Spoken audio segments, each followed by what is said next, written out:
사랑하는 성서의 땅을 가다 시청자 여러분 안녕하십니까? 오늘부터 저희는 아주 새로운 탐사 여행을 떠나보려고 합니다. 하나님께서 선택하시고 책임지시고 인도하셨던 이스라엘 민족의 영적인 뿌리, 즉 그 계보를 살펴보는 작업을 지금부터 시작하려고 합니다. 바로 이스라엘 민족의 12지파의 땅을 찾는 아주 그 여정이 흥미롭기도 합니다. 아마 시청자 여러분께서는 이 이스라엘 민족의 12지파의 땅, 그들이 어떻게 움직임이 형성됐는가를 알아보면서 큰 도움이 되리라고 생각됩니다. 이 시간에 도움의 말씀을 주시기 위해서 이스라엘의 지역의 전문가이신 우리 홍순아 교수님, 또 히브리 대학에서 열심히 공부하고 오신 우리 권혁승 교수님 나와 계십니다. 두 교수님 나오셔서 감사합니다.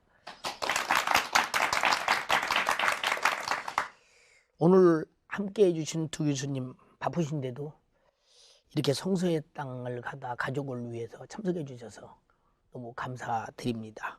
홍 교수님, 현재 이스라엘에선 뭐 지파 개념이 있는지 없는지 그 내부 속에서 어떤지 잘 모르겠거든요. 네, 안타깝게도 성경 시대의 그 지파 개념들은 거의 다 없어졌습니다만은 또 개인에 따라 차이가 납니다. 제가 얼마 전에 이란을 다녀왔는데 에스더의 무덤을 지키고 있는 유대인은 자랑스럽게 얘기하는 걸 들었습니다. 제가 베냐민 지파의 후손입니다. 이렇게 개인적으로도 이야기하는 사람도 있지만 전체적으로는 지파 개념은 매우 사라졌습니다. 우리가 가봐도 뭐 어떤 지파의 개념이 있는 것 같지 않고 우리는 이스라엘 민족이다가 뭐 대표적인 것 같이 이렇게 느껴지기도 했습니다. 권혁순 교수님께서는 특별히 오랜만에 이렇게 나와주셨는데 뭐 이스라엘에서 뭐 전문가가 될 수밖에 없는 것은 히브리 대학에서 공부를 집중하셨기 때문에 뭐 이스라엘의 전문가로서 말씀을 드려도 뭐 현재 한국에서는 최고의 전문가라고 이렇게 생각이 되어집니다. 이스라엘 지파에 대해서도 아마 남달리 깊은 관심을 갖고 있지 않나 싶습니다. 이스라엘의 그 12지파는 어떤 관계에서 있다고 이렇게 정의하시는지 궁금하거든요. 이스라엘이라는 그 이름 자체가 야곱의 이제 새로운 이름인데 그 하나님께서 직접 지어주신 장명해주신 이름이기 때문에 상당히 그 영광스럽게 여기고 있는 이름이고요. 자연히 그러다 보니까 야곱의 이제 아들들이 12지파를 형성하게 됩니다. 그런데 그 가운데 레위 지파가 이제 그 땅을 분배받지 못했기 때문에 그 대신에 요셉의 두 아들이 12지파에 이제 들어가게 됩니다. 그런 점에서 보면 이스라엘 땅 분배와 관련된 12지파다 그렇게 생각이 됩니다.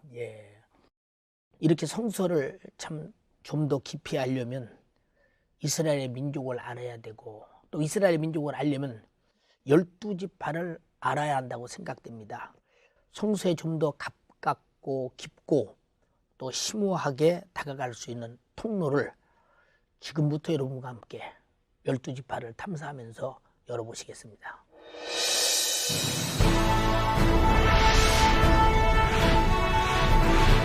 이스라엘의 다윗 왕이 수도로 정한 이래 오늘까지 3000여 년의 역사를 간직하고 있는 도시 예루살렘.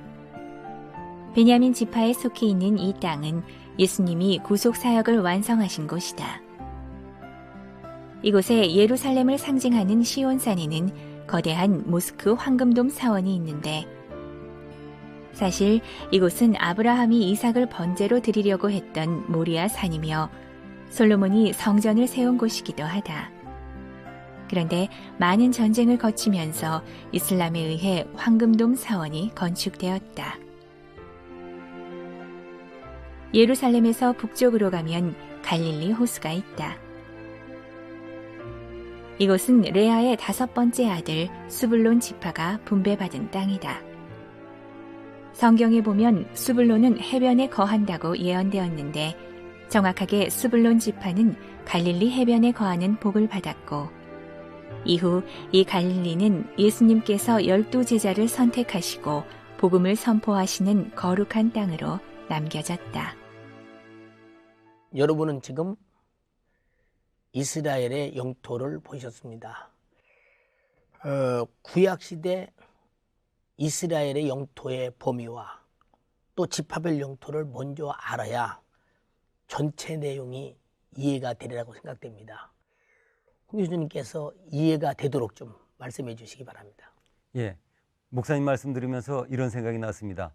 지파를 알아야 성질을 바로 알 수 있고 지파를 바로 알아야 이스라엘을 이해할 수 있다. 이런 생각이 떠올랐습니다. 지도를 한번 보시면서 그 이스라엘 12지파가 차지한 곳이 어떤 곳인지를 좀 보겠습니다. 이 이스라엘이 차지하고 있었던 땅은 지금으로 말하면 그 4개의 나라에 해당되게 되겠습니다. 예. 이 아셀 지파가 있던 이 북쪽 지역은 지금의 레바논이 되겠습니다. 그리고 이 므낫세 동쪽에 있던 지파가 차지했던 이 지역은 지금의 시리아 땅이 되겠습니다. 그리고 므낫세 지파와 갓 지파, 르벤 지파가 차지했던 이 지역은 지금의 요르단이 되겠습니다. 그리고 나머지 지파들은 지금의 이스라엘 땅을 차지하고 있습니다. 그러니까 이 12지파는 지금으로 말하면 레바논, 시리아, 요르단, 이스라엘 이렇게 넓은 지역에 있었던 것을 우리가 다시 한번 지도를 통해서 확인할 수 있었습니다. 그러면 홍 교수님 그 12지파가 이렇게 땅을 나눌 때 아마 각자가 다 우리가 기거할 땅이 좀 기름졌으면 뭐 그런 아마 상당한 바람이 있었을 것입니다. 그럼 어느 지파가 가장 풍요로운 땅을 받았는지 궁금하거든요. 참 이스라엘은 작은 나라지만 다양합니다. 사막 불모지서부터 또 우리나라 웬만한 곡창지대를 거의 따라갈 만한 그러한 비옥한 땅까지 있는 특별한 나라가 되겠습니다. 예. 그러면 어느 지파가 제일 좋은 땅이었는가? 대부분 이렇게 보고 있습니다. 이 지도를 보시면요. 이사갈 지파가 제일 좋은 지역을 분배받았다고 봅니다. 왜냐하면 이 지역은 그 지금도 이스라엘에서 가장 중요한 곡창지대입니다. 이스라엘 골짜기 지역. 그 굉장히 비옥하고 또 갈릴리 바다의 서쪽에 있는 그래서 제일 좋은 땅을 분배받은 지파는 역시 이사갈 지파였다. 그 이름처럼 그야말로 상을 받듯이 이 땅을 분배받았습니다. 그러면 우리가 이렇게 홍 교수님 이렇게 볼 때 예수님께서 출생하신 유다 지파 있지 않습니까? 하나님의 섭리가 그때부터 있었을 텐데 그 유다 지파 지역을 보니까 뭐 중앙 그 산지가 아닌가 이렇게 생각이 되어집니다. 그런데 그 지역을 하나님께서 유다 지파에게 준 그런 특별한 섭리와 의미가 있다면 무엇일까요? 이 유다 지파가 차지한 땅은 제일 중심에 있습니다. 그리고 그 당시 제일 중요한 것은 안전입니다. 예. 일부러라도 예전에 중요한 도시들은 내륙 깊숙이 자리를 잡았는데 이 유다 지파가 있던 곳은 안전한 지역이었습니다. 고대 전쟁들이 이 해변로를 중심으로 해서 그 공격하고 방어했는데 유다 지파는 전쟁이 났을 때 가장 안전한 지역이었습니다. 그리고 우리가 보기엔 척박한 땅이지만은 그 지역에서 보면 농사와 목축이 가능한 그래도 비옥한 지역에 있었던 것을 알 수 있겠습니다. 그러니까 유다 지파는 여러 가지로 제일 좋은 땅을 분배받은 지파 중에 하나였다고 볼 수 있겠습니다. 이 전쟁에 능히 다치지 않도록 또 남이 공격에 들어오지 못할 수 있는 요새 그리고 유다 지파가 충분히 먹고 살 수 있을 만큼의 땅은 비옥한 땅은 있었다. 그렇게 말씀을 들으니까 하나님께서 유다 지파를 축복하셨다 이렇게 생각이 되어집니다. 바로 이 12지파의 조상들이 바로 야곱의 12아들이며 또 이 12아들 중에서 우리에게 가장 그 잘 알려진 인물 요셉이 있지 않습니까? 사실 요셉이를 생각하면 지금도 그런 인물이 어디 있을까 할 만큼 참 훌륭한 인물인데 요셉과 12지파의 관계가 뭐 상당히 깊다고 생각되어지는데 그 점을 좀 말씀해 주시겠어요? 예, 사실은 요셉이 두 몫을 분배받지 않았습니까? 그런데 또 땅의 면적으로 보면 그 12분의 2 이상의 좋은 곳과 넓은 지역을 분배받았던 것을 봅니다. 우리 지도를 한 번 더 보셔야만 실감이 날 것 같습니다. 그 므낫세 지파가 받은 땅을 봅니다. 얼마나 넓습니까? 그 요단강 서편의 므낫세 지파의 땅, 그리고 요단강 동편의 므낫세 지파의 이 넓은 땅, 이렇게 분배를 받았습니다. 그 다음에 에브라임 지파의 땅은 그 유다 지파 땅 이상으로 안전하고 또 농경과 목축이 가능한 비옥한 것입니다. 그러니까 이 넓은 지역이 바로 요셉의 아들들이 차지를 했기 때문에 면적으로 보나 또 중요성으로 보나 요셉은 12분의 2 이상의 복을 받은 것을 우리가 이 지도를 보면서 확인해 보았습니다. 권 교수님, 이스라엘 민족이 사실 출애굽을 하면서부터 지파의 과정이 이렇게 이루어지는 것을 봅니다. 그 형성되는 과정을 좀 한번 말씀해 주시면요. 야곱이 이스라엘이 되면서 그 이스라엘 민족사가 이제 시작됐다고 봐야 되겠죠. 예. 야곱은 이제 아버지 이삭과는 달리 4명의 정실 부인하고 2명의 이제 그 정실 부인의 이제 몸종이 또 부인이 되는, 그래서 4명의 아내를 두게 되죠. 여기에서 이제 12 아들들이 나오게 되는데, 중요한 것은 이제 그런 과정을 통해서 애굽에 430년을 있으면서 크게 그 지파들이 이제 번성하고 예. 민족이 크게 되면서 자연스럽게 12지파가 형성이 됐고, 이제 그 12지파를 하나님께서 언약 백성으로 삼으신 것이 12지파가 아닌가 싶은데요. 여기서 12이라는 숫자가 완전수를 의미합니다. 그래서 그 완전수를 채우는 게 성경에 많이 나옵니다. 예. 12지파 중에 레위가 빠졌는데 요셉의 2 아들을 지파로 이제 만들어서 12를 채운 거나, 또 가룟 유다가 이제 그 예수님 제자였지만은 그 이제 자결을 함으로 빠지게 되는데, 그 자리를 마띠아를 선택해서 채움으로 오순절 성령 강림이 이제 있게 되거든요. 그런 점에서 그 12이라고 하는 것은 완전한 숫자를 의미하고, 가나안 땅을 저는 하나님 나라로 보는데, 그 하나님 나라가 12지파에 의해서 완전히 차지된다고 하는 것은 우리에게 주는 교훈이 크다고 봅니다. 그렇게 그 12지파, 오늘 말씀 들어보니까 12지파는 하나님의 어떤 섭리 속에서 채워야 할 숫자, 이렇게 말씀 주신 데 대해서 많은 은혜가 됐습니다. 이스라엘 민족의 영적 계보를 형성한 그 12지파의 땅을 다시 한번 만나보시겠습니다. 그곳은 요르단입니다.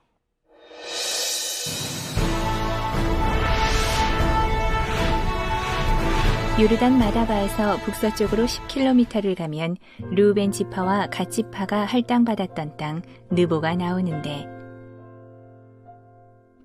그 제일 높은 봉우리 비스가 산에서 모세는 하나님이 이스라엘 백성에게 약속하신 가나안 땅을 보았다. 모세는 하나님의 뜻대로 약속의 땅을 밟지 못했고 결국 이곳에서 숨을 거두게 된다. 그 모세를 기념해 세운 교회가 복원공사를 시작하면서 현재는 이렇게 천막 안에 유물들을 보관해 놓았는데, 전시되어 있는 모자이크는 당시 느보산 일대의 환경을 짐작하게 한다. 느보산에서 남쪽으로 향하면 모압과 암몬의 경계지역 아르논 골짜기가 나온다.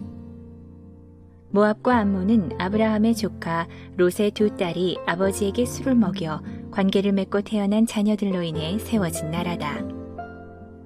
이 땅에 흐르는 아르논 강은 아모리 족속과 모압의 경계가 되었지만 후에는 르우벤 지파와의 경계선이 된다. 지금 우리는 화면을 통해서 12지파 중에 몇 지파의 땅을 이렇게 보게 됐습니다. 권 교수님, 그 야곱이 아들들에게 그 축복한 그 축복이 창세기 49장에 이렇게 나오지 않습니까? 그 지파별 영토와는 어떤 관계가 있는지 그것도 궁금하거든요. 창세기 49장에 나와 있는 야곱의 기도를 보면 뭐 요셉의 경우는 담장을 넘는 무성한 가치가 된다 그랬는데 글자 그대로 이스라엘뿐 아니라 이집트 인근 지역을 다 먹여 살리는 정말 담장을 넘는 영향력을 끼치죠. 유다는 이제 사자 새끼라고 그랬는데 그 뒤에 보면 또 이제 그 왕권을 의미하는 것으로 이제 해석이 되고 있습니다. 이스라엘의 왕권을 유다 지파에서 나오게 되죠. 그것이 다윗의 왕권이고 그 뒤를 이은 게 예수님께서 다윗의 아들로 우리에게 오시는 겁니다. 또 스불론 같은 그 지파의 경우에는 그 바닷가에서 이제 그 살게 된다, 해변에 거주하게 된다, 그렇게 그 야곱의 기도 가운데 나오는데 정말 지중해 해변가에 자리를 잡고 살게 됩니다. 예. 그러니까 지역적인 것도 영향을 끼치고 또 그 지파가 어떤 역할을 역사적 역할을 할 것인가에도 또 영향을 끼치고 우리가 그런 점에서 야곱의 그 자녀들을 위한 축복 기도는 오늘 우리에게 주는 교훈이 크다고 봅니다. 오늘 사실 오늘날 아버지들이 참 믿음을 가지고 자녀들에게 그런 축복을 하면서 세상을 떠날 수 있는 그런 축복권을 가진 아버지가 됐으면 좋겠다, 이런 생각이 나면서 오늘날 아버지들의 아쉬움이 좀 남기도 합니다. 홍 교수님, 이렇게 구약시대는 지파별의 그 결속력도 대단했고 그 지파를 지키기 위한 굉장한 그들의 노력도 대단했는데 뭐 신약시대에 와서는 그 영토의 범위가 달라지지 않았습니까? 네. 그 안타깝게도 그 이 아름다운 지파별의 영토 개념은 이스라엘 민족이 역사의 변천에 따라서 사라지면서 신약 시대에 와 가지고는 그 지파 개념을 찾을 수 없게 되었는데 지도를 보시면서 설명을 드리겠습니다. 예. 지금 이 지도는 그 헤롯 왕이 죽고 난 뒤에 그 자녀들에게 물려줬을 때의 그때의 상황입니다. 지금 여기 보시면 이 지역을 로마가 지배했지만 헤롯 왕의 자녀들이 이렇게 이스라엘이라고 이름 붙일 수 있는 땅들을 지배했던 것을 볼 수 있습니다. 그런데 안타깝게도 벌써 많이 줄어들고 있는데요. 예. 특별히 그 자녀들에게 있어서 중요한 것은 그 헤롯이라고 하는 이름을 이어받은 헤롯 안디바스는 요 갈릴리의 서편 지역과 지금의 요르단의 일부 지역을 다스렸습니다. 그리고 아켈라오라고 하는 그 아들은 유대와 이 사마리아 지역, 또 남쪽의 이두메 지역을 다스렸습니다. 예. 그리고 빌립이라고 하는 그 아들은 지금의 시리아 쪽, 또 갈릴리 호수 북쪽을 다스렸습니다. 그리고 또 살로메라고 하는 딸에게는 이 두 지역을 분할해 주었고 나머지 지역들은 전부 다 그 로마의 통치하에 있었습니다. 그러니까 지파도 사라지고 또 나라의 영토도 굉장히 축소된 것을 볼 수 있겠습니다. 유다의 통합이 돼 있었다가 남유다 왕국까지도 바벨론에 의해서 멸망당하고 그들의 일부분만이 다시 돌아와 가지고 신약 시대에 와 가지고 지파의 개념은 어느 정도 남았습니다. 예를 들면 그 안나 같은 선지자는 뭐 아셀 지파라고도 하고 또 뭐 사도 바울도 자기의 지파 소속은 있었지만은 신약 시대 이후로 흩어지기 시작하면서 특별히 로마에게 멸망당하고 난 뒤는 이른바 지파 개념은 거의 사라지고 그 흔적만 남는 이런 안타까운 일들을 우리는 보고 돼 있습니다. 사실 지금도 그런 지파가 계속 이어진다면 아마 그 12지파는 항상 혹시 상대와 상대끼리 전쟁의 대상이 아닐까, 이런 생각도 좀 해보거든요. 옛날에 그 형제들의 최후의 후손들이 다툼을 여러 가지 볼 때, 권 교수님, 오늘날 우리가 12지파를 지금 다루고 있는데 12지파를 알아야 하는 이유가 무엇인지 그 점을 좀 말씀해 주시면 아마 시청자들이 많은 이해가 되리라고 생각됩니다. 네, 12지파가 오늘 우리에게 주는 의미가 저는 세 가지 정도 있다고 보는데, 첫째는 그 물론 유다와 에브라임이 가장 영향력이 있는 지파가 분명합니다. 그럼에도 불구하고 이스라엘은 12지파거든요. 나머지 10지파가 없으면 이스라엘 민족은 존재하지 않습니다.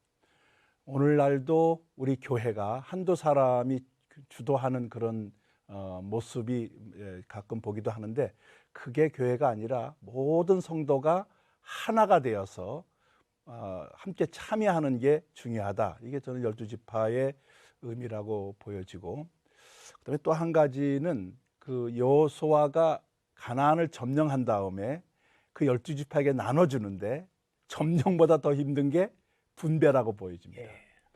그 각자 자기들 성향도 있고 바람도 있는데, 그거를 나눠줬을 때에 아무 불만 없이 다 받아들였다고 하는 것은 하나님의 선물이기 때문에 그것을 귀하게 여기는 신앙적 자세가 없으면 안 되거든요. 예를 들면 그 단지파 같은 경우에는 해안 지방을 분배받습니다. 그런데 그때 그 블레셋이 자꾸 괴롭히니까 그 분배받은 땅을 포기하고 북쪽으로 이주를 해버려요. 그런데 이스라엘 역사에서 제일 먼저 사라진 지파가 단지파입니다. 그것은 자기에게 분배된 땅을 버리고 이주한 것이 원인이라고 저는 보여집니다.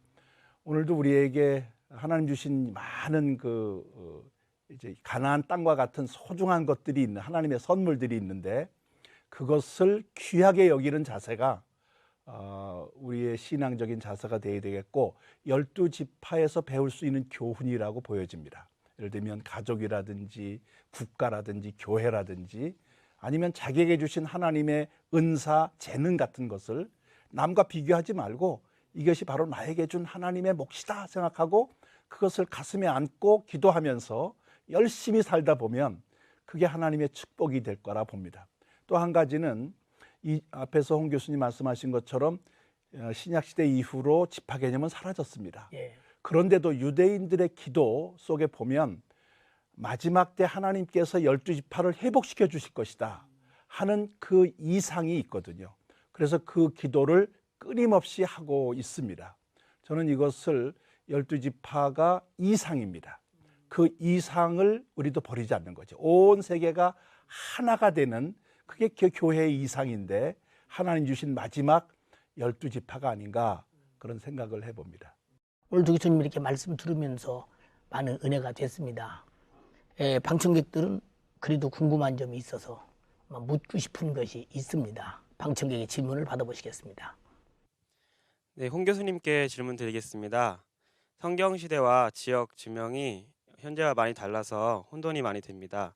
어떻게 구분하면 좋을까요? 예, 좋은 질문을 하셨습니다. 이 성서지를 공부하고 배울 때 제일 어려운 게 지명이 다른 겁니다.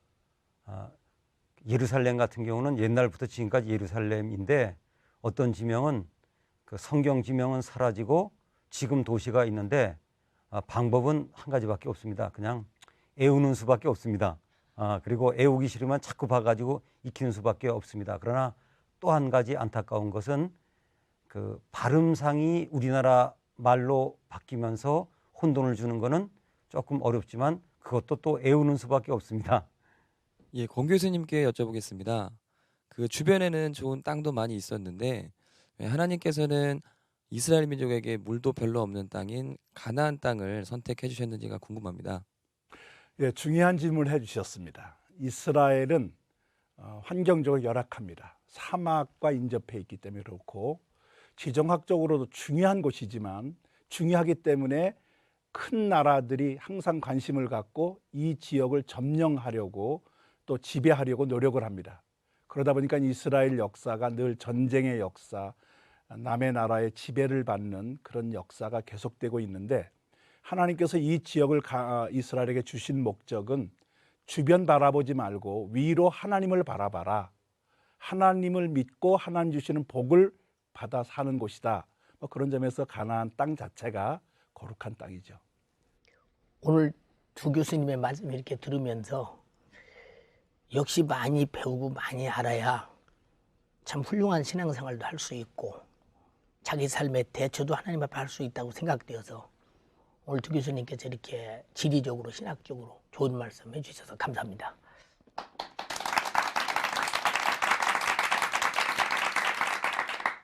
하나님께서 택한 사람, 하나님이 택한 백성은 축복받은 사람입니다.